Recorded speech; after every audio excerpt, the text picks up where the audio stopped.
नमस्कार, सुप्रभात। स्वागत आप सभी का सबरंग कार्यक्रम में। मित्रों, प्रतिदिन सुबह हम नई सोच के साथ अपने दिवस की शुरुआत करते हैं और एक अच्छी सोच सचमुच सारे दिन को ही खूबसूरत बना देती है।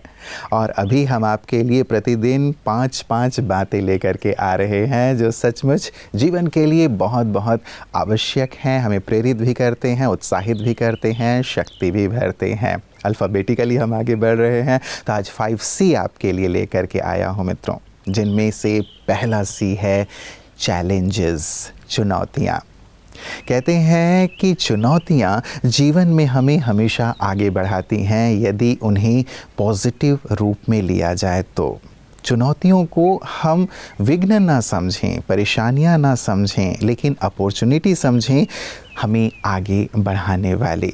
सचमुच जिन्होंने परिस्थितियों को चुनौती के रूप में स्वीकार किया, इतिहास उठाकर देख लें, वो आज शिखर पर हैं।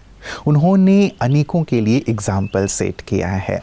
हम भी जीवन में आने वाली छोटी बड़ी बातों को, परिस्थितियों को परेशानी के रूप में ना देखकर यदि उन्हें चुनौती के रूप में देखते हैं, चैलेंज के रूप में स्वीकार करते हैं, तो सचमुच वो हमारी आंतरिक शक्तियों को जागृत कर देते हैं। तो आएं हम जीवन की परिस्थितियों को चुनौती के रूप में स्वीकार करके आगे बढ़ें। और आइए आगे बढ़ते हैं अपने पहले सेगमेंट सुवाक्य की ओर। ओम शांति। क्या आप किसी डाली से टूटे हुए फूल को पुनः डाली पर लगा सकते हैं? नहीं ना। परंतु हाँ, यदि डाली मजबूत है तो उस पर फिर से एक नया फूल अवश्य खिल सकता है। इसी प्रकार हम भी अपने जीवन में बीते हुए लम्हों को वापस तो नहीं ला सकते, परंतु हाँ, आने वाले लम्हों को खूबसूरत ज़रूर बना सकते हैं। एक प्रसिद्ध लोकोक्ति है कि बीती ताही बिसार दे, आगे की सुधि ले। अर्थात बीती को भूल जाएं और आगे के लिए सतर्क रहें। इसलिए जीवन में बीती हुई घटनाओं और दुर्घटनाओं की परछाई कभी भी वर्तमान पर न पड़ने दें। हमारे जीवन में जो बीत चुका उससे ज़रूर कुछ सीख लें। कहा भी जाता है कि अतीत को छोड़ो, वर्तमान को पकड़ो और आने वाले भविष्य से स्वयं को जोड़ो। तो छोड़ो, पकड़ो और जोड़ो। समय के इन 3 सिद्धांतों को जो व्यक्ति अपने जीवन में याद रखता है वो सदा उन्नति की ओर बढ़ता जाता है। ओम शांति।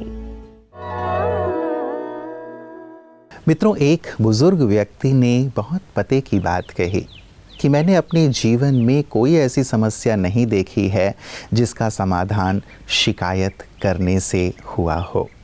सचमुच शिकायत करने से समस्याओं का समाधान नहीं होता।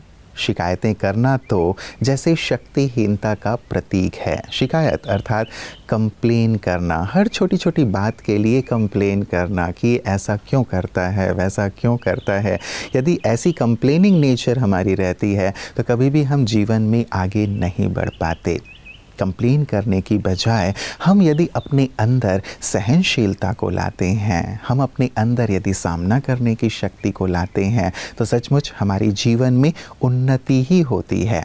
इसलिए मित्रों, सी अर्थात कंप्लेनिंग नेचर जो है, नेगेटिव वर्ड है, लेकिन फिर भी हम अपने अंदर चेक ज़रूर करें कि कहीं हम बातों को लेकर कंप्लेन तो नहीं करते हैं। तो हम कंप्लेन नहीं करेंगे बल्कि अपनी सहनशीलता को बढ़ाएंगे, अपनी सामना करने की शक्ति को बढ़ाएंगे, अपने आप को इतना शक्तिशाली बना लेंगे कि बातें वहीं की वहीं ख़त्म हो जाएं और हम आगे बढ़ जाएं। ऐसी एक नेचर हमें बनानी है। तो सेकंड सी है कंप्लेनिंग नेचर। आज से हम इससे अपने आप को मुक्त करने का संकल्प लें और इसी संकल्प के साथ आइए चलते हैं अपने अगले सेगमेंट की ओर। ओम शांति। तो हमने पहले जाना और अपनी बुद्धि में इसे धारण भी कर लिया कि हमें हाथ धोना है, स्वयं को बीमारियों से बचाने के लिए और अपने प्रियजनों को बीमारियों से बचाने और उनमें बीमारी फैलने से रोकने के लिए। हम आज इस चीज़ को बहुत अच्छी रीति सीखेंगे कि हमें हाथ कैसे धोना है और कितनी देर तक धोना है। तो क्या आप तैयार हैं हमारे साथ ये सीखने के लिए? बहुत ही आसान तरीका है। तो चलिए इसे सीखते हैं। सबसे पहले आप जो रनिंग वाटर है, कोई भी टैप वाटर, पानी जो है उसका तापमान बहुत ज़्यादा मायने नहीं रखता है, बस वो कंफर्टेबल हो आपके लिए, सामान्य तापमान हो। तो रनिंग वाटर हो, साफ पानी हो, स्वच्छ पानी हो। तो टैप को जब खोलें, रनिंग वाटर के सामने दोनों हाथों को आप पूरी तरीके से भिगो लें, पूरा वेट कर लें। उसके बाद आप हाथ पर कोई भी साबुन, कोई भी साधारण साबुन भी, ज़रूरी नहीं है कि कोई विशेष साबुन की उपयोग किया जाए। आप इस पे कोई भी साबुन रखें, उतना मात्रा में लें जितना कि आपका साबुन आपके हथेली के पूरे सतह तक, कलाई तक फैल सके, अप्लाई हो सके। उसके बाद आप अपने हथेली को बहुत अच्छे से मलें धीरे धीरे और एक अच्छी झाग बनाएं। सोप इतना होना चाहिए कि बहुत अच्छे से फोम बन जाए। फिर जब आप इसे मिलाएं, जब ये झाग बन गया, तो उसके बाद दोनों हथेली को मलने के बाद आप जो हथेली के पीछे वाला हिस्सा है उसको इस तरह से फिंगर को बीच में इंटरलॉक करके इस तरह से इस रीति उसको रगड़ें। बहुत ज़्यादा विग्रसली भी नहीं रगड़ना है, बहुत जेंटल, लेकिन इसको अच्छे से इस तरह से साफ करें, इंटरलेस करके दोनों तरह का। उसके बाद आप ये इस तरह से करके यहाँ पे ये इस तरह से मलें दोनों ही हाथों को। उसके बाद ये अंगूठे को इस तरह से रोटेट करते हुए आप इसे मलें दोनों ही हाथों को। उसके बाद ये जो फिंगर टिप्स है, इसको अच्छे से धोने के लिए आप इसको इस तरह से रख के ऐसे रोटेशन में इस तरह से मले, दोनों ही हाथों को आप लें, तो ये आपका फिंगर टिप्स भी साफ होगा। उसके बाद रिस्ट को आप मलें, रिस्ट को मलना ना भूलें, और इस तरह से करके आपका ये पूरा ही हाथ यहाँ से लेके पूरा पीछे का सतह, उंगलियों के बीच और ये टिप्स ऑफ द फिंगर और रिस्ट, ये सारा ही साफ हो गया। ध्यान रखें, कम से कम 20 सेकंड का समय आपको इस पूरे प्रोसेस में लेना है। तो स्वस्थ रहें, खुश रहें। ओम शांति। मित्रों, दो छोटे बच्चे जो आपस में भाई थे लड़ने लगे और लड़ते लड़ते रोने लगे। माँ आई, पूछा कि क्यों रो रहे हो? तो एक ने कहा देखो उसके पास ज़्यादा खिलौने हैं, दूसरे ने कहा कि ये इसके पास जो है मेरे से ज़्यादा खूबसूरत और बड़े खिलौने हैं। तो इस बात पर दोनों लड़ भी रहे थे और रो भी रहे थे। चलिए, तो रही बच्चों की बात, लेकिन कई बार बड़े भी ऐसा ही करने लगते हैं, कंपैरिजन करना। मेरे पास जो चीज़ें हैं उस चीज़ में खुश और संतुष्ट न रह कर के कंपेयर करते रहते हैं दूसरों के साथ कि उसके पास ज़्यादा चीज़ें हैं, उसके पास ज़्यादा धन है, उसका जो बंगलो है मेरे बंगलो से ज़्यादा बड़ा है, उसकी कार मेरी कार से ज़्यादा अच्छी है। ये कंपैरिजन हमारी खुशी को छीन लेती है, हमारे पास जो है उसका हम आनंद नहीं ले पाते। तो मित्रों, थर्ड सी है कंपेयर करना, कंपैरिजन करना। हम कंपेयर ना करें, ये भी एक ऐसी आदत है जो हमारी खुशी, हमारी संतुष्टि को छीन लेती है और ईश्वर ने हमें जो दिया है उसका हम आनंद नहीं ले पाते। तो आए हम कंपेयर करने के नेचर से भी अपने आप को मुक्त करें और ईश्वर का धन्यवाद करें कि आपने जो दिया है वो बहुत कुछ है और उसके लिए दिल से आपका शुक्रिया। आइए इसी सुंदर भाव के साथ चलते हैं अपने अगले सेगमेंट की ओर। मुझे ऐसा लगता है कि जो नुकसान हमारी संस्कृति को इतने सालों की गुलामी ने नहीं किया, उससे ज़्यादा नुकसान आज के टीवी कल्चर जो आ गया है सोसाइटी में, समाज में, उससे हो रहा है। और उसका सिर्फ एक ही इलाज हो सकता है कि इसी तरह की संस्थाएं ज़्यादा से ज़्यादा सकारात्मक विचार समाज में प्रसारित करें और लोग उनको ग्रहण करें। तो उसके बाद हो सकता है कि ये जो आपराधिक वृत्तियां बढ़ रही हैं उन पे कुछ कंट्रोल हो सकता है।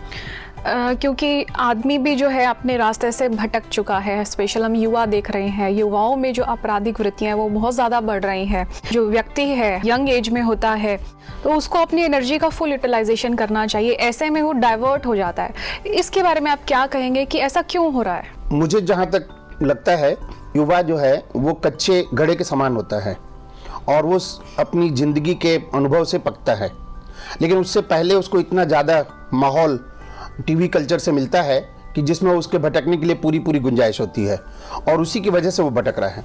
अगर आपने नोट किया होगा तो एक प्राइम टाइम होता है टीवी पे, उसमें सिर्फ क्रिमिनल एपिसोड्स दिखाए जाते हैं। मित्रों, किसी ने बहुत बेहतरीन बात कही है कि यदि खुश रहना है तो तारीफ सुनो, लेकिन यदि बेहतर बनना है तो निंदा सुनो। सचमुच गहरी बात है मित्रों। कई बार हम जो क्रिटिसाइज़ करने वाले लोग होते हैं उन्हें बड़ी टेढ़ी नज़र से देखते हैं कि ये मेरी निंदा कर रहे हैं, ये क्रिटिसाइज़ ही करते रहते हैं। लेकिन कहीं कहीं हमेशा ज़रूरी नहीं है कि क्रिटिसिज्म नेगेटिव ही हो और वो हमें नीचे गिराने के लिए ही हो। कई बार उसमें हमारी कमी कमज़ोरी की ओर भी सामने वाला इंगित कर रहा होता है कि इसके अंदर ये खामी है, इसके अंदर ये कमी है। और इसीलिए शायद कबीर जी ने भी कहा है कि निंदक नेरे राखिए आंगन कुटी छबाए, क्योंकि निंदक एक ऐसा व्यक्ति है जो आपकी कमियों को, आपकी वीकनेसेस को बिना फीस के ही आपको बताता रहता है। तो मित्रों, क्रिटिसिज्म जो अगला सी है उसको भी हम पॉजिटिव वे में लें। यदि सामने वाला हमें क्रिटिसाइज़ कर रहा है तो क्या सचमुच वो मेरे अंदर है? कहीं ना कहीं यदि छोटे रूप में भी है उसे मुझे दूर करना है, क्योंकि मुझे बेहतर बनना है, मुझे आगे बढ़ना है। तो आज से क्रिटिसाइज़ करने वालों को अपना मित्र समझें और साथ ही यदि वो चीज़ मेरे अंदर है उसे दूर करके आगे बढ़ें। और आइए हम भी आगे बढ़ते हैं अपने अगले सेगमेंट की ओर। आज के समय में कार्य व्यवहार बढ़ने के कारण तनाव बढ़ता ही जा रहा है, जिससे मुक्त होने के लिए आध्यात्मिक पद्धति की ओर बढ़ना अति आवश्यक है। इसलिए झारखंड के रांची में चौधरी बगान स्थित स्टेट योगा सेंटर के प्रांगण में तनाव मुक्ति राजयोग मेडिटेशन विषय पर एक कार्यक्रम का आयोजन किया गया, जिसमें स्थानीय ब्रह्मा कुमारी सेवा केंद्र प्रभारी बी.के. निर्मला दीदी मुख्य रूप से उपस्थित रहीं। साथ ही योगा टीचर डॉक्टर अर्चना जी एवं अन्य भाई बहनें भी मौजूद रहे और दीप प्रज्वलन करके कार्यक्रम की शुरुआत की। इस अवसर पर तनाव मुक्ति के टिप्स बताते हुए बी.के. निर्मला दीदी ने कहा कि दुनिया में तो तनाव बढ़ता ही जाएगा और जीवन की हर एक घटना में लाभ जरूर होता है, इसलिए सदा उस लाभ के बारे में ही सोचें और रचनात्मक कार्य करें। तत्पश्चात तनाव से मुक्त होने के लिए उपस्थित सभी लोगों को राजयोग मेडिटेशन का अभ्यास भी करवाया गया। कार्यक्रम के अंत में योगा टीचर डॉक्टर अर्चना जी ने ब्रह्मा कुमारीज भाई बहनों को सौगात भेंट देकर इस कार्यक्रम के प्रति धन्यवाद अर्पित किया। मित्रों, 5वां सी है कंपटीशन। आज कंपटीशन का ज़माना है। हर जगह लोग एक दूसरे से आगे बढ़ने के लिए रेस में भाग रहे हैं। लेकिन विचार करें, जब व्यक्ति रेस में भाग रहा होता है तो क्या वो कंफर्टेबल होता है? क्या वो सुकून अनुभव करता है? क्या वो खुशी अनुभव करता है? जब कभी भी आप अपने आप को किसी के साथ कंपटीशन में डाल देते हैं, रेस में डाल देते हैं कि मुझे इससे आगे निकलना है, एक प्रकार से दिखाई अच्छा देता है कि हाँ, ये आगे बढ़ने की कोशिश कर रहा है, अपने आप को बेहतर बनाने की कोशिश कर रहा है। लेकिन यदि वहीं आप दूसरी तरफ देखें तो आपके अंदर एक डिस्कम्फर्ट रहता है, आपके अंदर एक सुकून की महसूसता नहीं रहती है।